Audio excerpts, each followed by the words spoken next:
everyone! Good morning! Today is August 6th of 2023 and ang oras is 7:50 na ng umaga. Maaga pa, 7:50. Wala pang alas 8. Ang aga ka nagising, 6:30 gising nga ako because may lakad tayo today. May gala tayo and nasasama ko kayo. Kasama na natin si Roberto actually. And invite kami ng friend niya sa birthday party niya. And nakatira kasi siya sa Zermatt. And doon kami pupunta ngayon. Hello everyone! Update, ang oras is exactly 10 a.m. Di ba umalis kami sa bahay ng 7:55 ba yun? 7:50. Itsura nito. Magaling na siya ng bintana. Papakita ko sa inyo.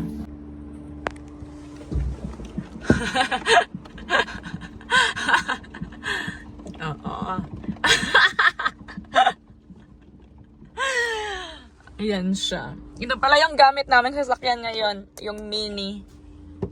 Ayan. Anita na kami sa Valleys. Santay na pa ako nagja-drive, no? Di pa rin siya tapos. Nagpapagas pala kami. Dito kami sa may gas station. So anyway, yun nga, alas 10 na. And siguro mga nasa 45 minutes, andun na siguro kami. Mga ganun. Ewan ko kung nasabi ko ba sa kami pupunta. Pupunta kami sa Zermatt. Yung sa may Toblerone na chocolate. Yun. Doon kami pupunta. Yung bumili kayo ng Toblerone na chocolate, tapos tingnan nyo yung packaging. Meron dong mountain. Ayun yun. Doon kami pupunta. So, yun ang ganap. Uuwi kami ata sa Monday or Tuesday. Hindi kami sure eh. Pero today is Sunday by the way. So, hindi kami sure kung uuwi kami bukas or sa Tuesday. Kaya kami nagdala ng mga damit. And ito pala yung hand gloves ko pa nagdra-drive. Kasi pawis. Pasmado kasi yung kamay ko. Kahit hindi ako nagdra-drive, pasmado siya. And pa nagdra-drive ako sa walang gloves, hindi ako komportable kasi feeling ko nababasa na yung dito o kadiri. Ito binili ko to sa Pinas. It's fatigue. Yeah. So, see you later everyone! 10:51 na, exactly 3 hours kami dumating. Mga nasa 200 kilometers yun. Ewan ko exactly. Ilalagay ko sa screen kung ilang kilometers yun. But, andito na kami.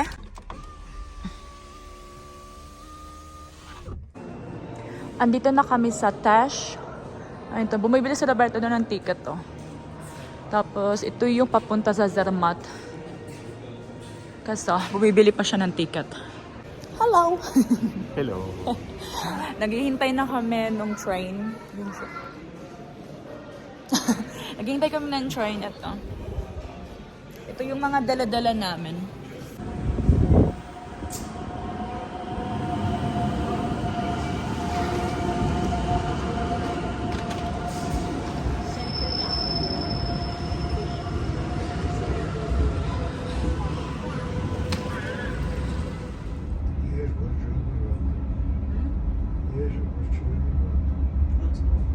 Andito na kami, naglalakad. Yung maleta pala namin, tapos yung isang bag, iniwan namin dun sa may locker.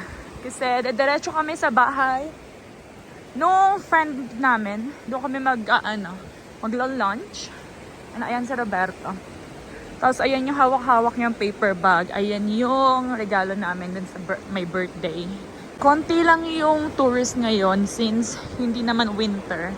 Mas marami kasing tourist dito pag winter. Ayan siya. Pakita ko sa inyo yung water, ha? Ayan yung mga natunaw na snow. Ayan. Kaya medyo kala nyo malabo. Tunaw na snow kasi yan. So, ayan. Aakyat kami sa bundok, pero sasakay kami ng cable car. Kaya dito kami. Pero malamig na. Dito pa lang malamig na. Buti na lang may dala akong coat. Ito siya. So, nakabili na kami ng ticket. Ito yung ticket. And akit na tayo kasi yung mga friends, naghihintay na sila. Eh, nagugutom na din ako. Ito yung itsura dito. Actually, itong tunnel na to, ginawa to sa gitna mismo ng bundok. So, kung nasa taas namin ngayon, bundok siya. Sasakay kami dito sa cable car na to. Pangalawang cable car. Ayan. Yan yung view. Ayan na. Ito yung Matterhorn. Ang pangalan ng bundok na yan is Matterhorn. Ayan yung bundok sa Toblerone. Ayan. Maglalakad daw kami. ng mga 5 minutes. Kaso hindi na makita yung tuktok kasi maulap. Ayan no. Maulap siya. So, i-wish natin na magpakita yung tuktok sa susunod na mga oras. Ayan. Maglalakad kami for 5 minutes. And, doon na kami after 5 minutes. Ayan siya. Huling punta ko dito was 2018. Kasama ko si Roberto, yung sister ko, yung taga Iloilo, and yung husband niya, si Kuya Ayan. Yun yung huli kong punta dito. Hindi na ako bumalik after. Kasi, busy sa mga buhay-buhay. Alam niyo naman. Oh, lamig! Lamig, pero hindi ko nasusutin to kasi malapit na kami. Kala, struggle mag-vlog dito. Ano? Kasi baka gumulong ako. Ayan, ang ganda ng Matterhorn. Pag winter dito, lahat na nakikita yung green, yung dinadaanan namin, yan, lahat yan snow. Pero since summer ngayon, yung mga snow, yung nasa taas lang ng bundok. Nakikita nyo yung mga puti. Yan lang.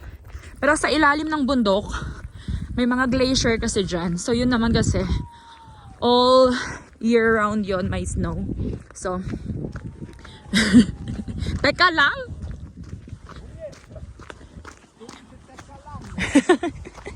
Dito nga ako sa damo. Ang hangin! Kataasan yung mga balahibo ko. And may mga naamoy akong bulaklak. Iba talaga yung hangin sa bundok, no? Ang fresh. Pero ang kalaban ko lang kasi yung mga bulaklak. Ayan. Okay. So, see you later, ha? Kasi nagmamadali tong isa. Lugamaw.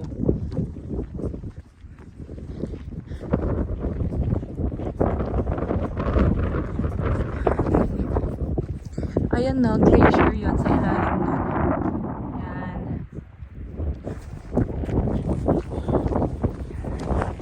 Doon kami pupunta sa mga yun.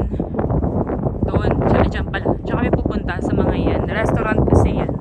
Oh, lamig. Tingnan nyo, everyone. Nababawasan na yung mga tawag nun, yung mga ulap sa taas. Ayan yung pinakatuktok niya. Ayan. Tapos yun ang mga nakikita yung puti. Snow yan. Ayan siya. Dito ako. Ang oras is 4:20 na. And andito kami nag-stay. Actually, hindi mag-stay. Dito kami nag-stay ngayon. Diyan. Ayun si Roberto, nakaupo. Nakita nyo ba yun? May inom. Tapos yung iba, kami, bale, 12 kami. Nandyan sila. Mabas lang ako saglit para mag-update. Pero yan yung itsura nung chalet. Ayan. Ayan. Alam ko itong puti. Alam ko hotel yan eh. Tapos yung itong mga yan, mga bahay-bahay na itong mga yan. Ano siya, hindi siya private houses. Ano siya, yung nirerentahan. And ang lamig.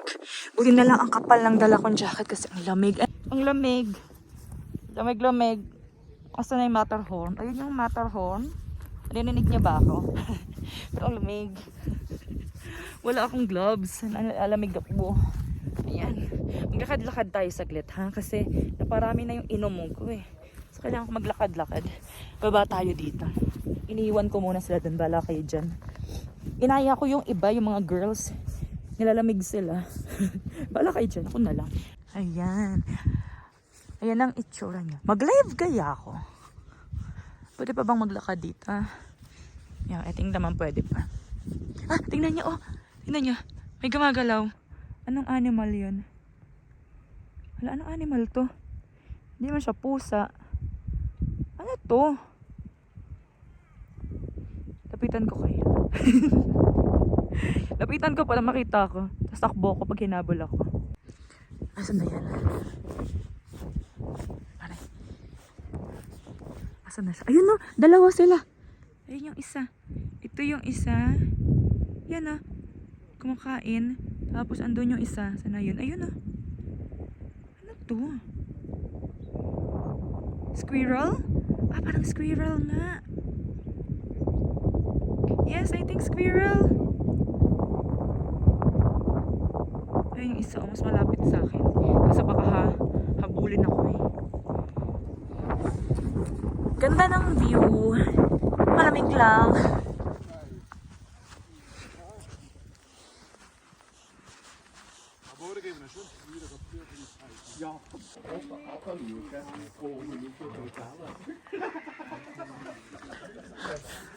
Mag-hike kami ng 1 hour pabalik ng city. Yun yung mga bahay dito. Hindi bahay, chalet. Mga ayan, oh.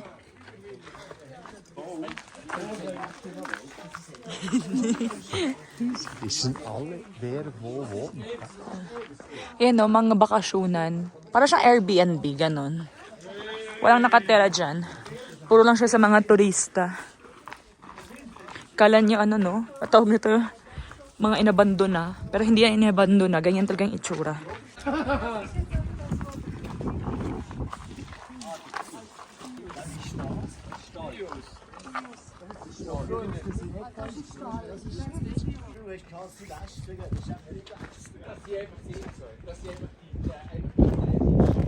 Ito, I think, hotel or restaurant. Sorry, we are closed.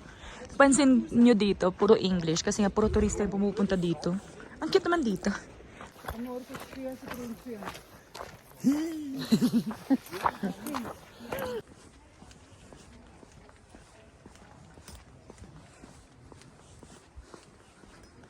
Mag-aalas 9 na pala.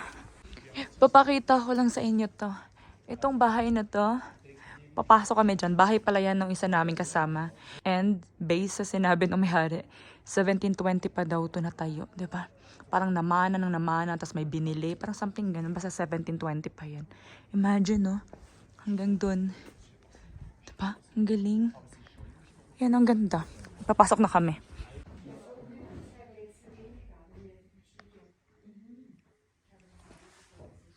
Der Matterhof, in Küche. In Küche. Da in Deutsch mit den Leuten noch, ja, aber sonst kannst du auch nie ein bisschen Deutsch. Das kommt mir auch.